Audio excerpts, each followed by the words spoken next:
Hello again, I am Blunty, and time for another gadget review. This is the Samsung HD Omnia, otherwise known in some parts of the world by the much less impressive and cool sounding name, the i8910.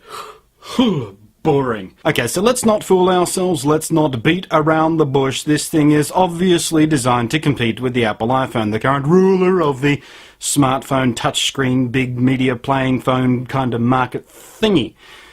And there are certain areas where this thing really does kick the living crap out of the iPhone. There are features in this thing that Apple just haven't approached yet. Now, anyone who watches my videos knows I'm a bit of an Apple fanboy, so me saying that about the Samsung really does mean something.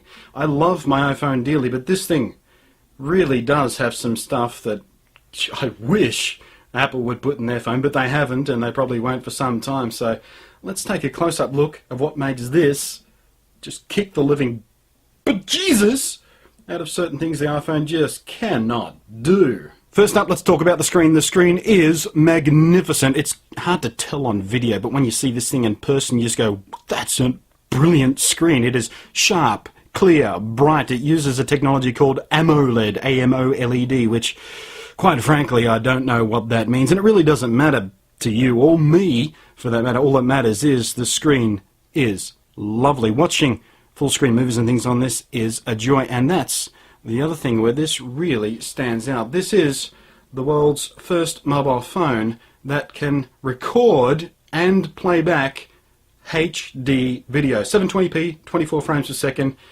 The camera in this thing records in HD. There's no other phone on the market that can do that, that can make that claim. The camera in it, the still photography in it, 8 megapixel camera. Now here's where we get into some interesting places. The megapixel myth, the fact that manufacturers for quite some time now have been convincing us that more megapixels equals better pictures.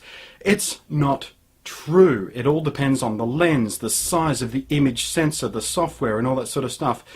This phone does do a really good job at still pictures. When it comes to the HD video, it certainly takes HD video. It's smooth, it's crisp, but you know what?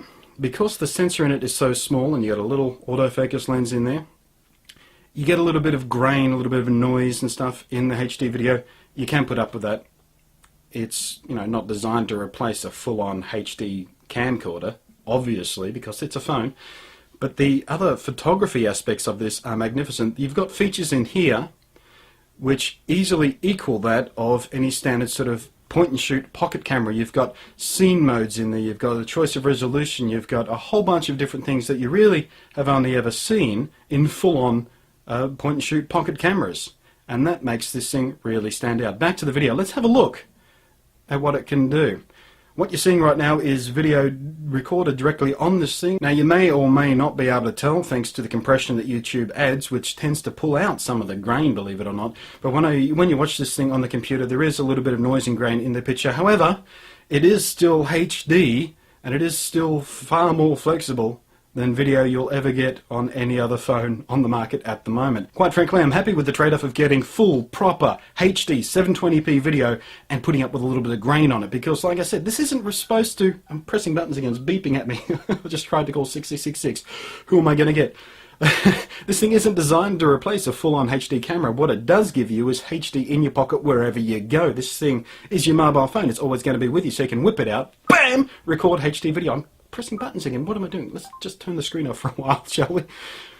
And that is worth having. Other areas where this kicks the living crap out of the iPhone, the sound on it is magnificent. It has stereo speakers built in. One there, and it really does sound quite good considering the size of the speakers in this thing. I mean, it's not going to compete with your stereo system, duh, but it is leaps and bounds above just about every other phone I've listened to, which is pretty cool if you're sitting around your hotel room or something, you just want a little music to play. This will do the job just fine for that. Another important area of any internet-connected 3G fast data access phone and all that sort of stuff, which this thing does, of course, is the web browser. And to be perfectly frank with you, the web browser on this thing is slightly clumsy and awkward compared to the Safari browser on the iPhone. However,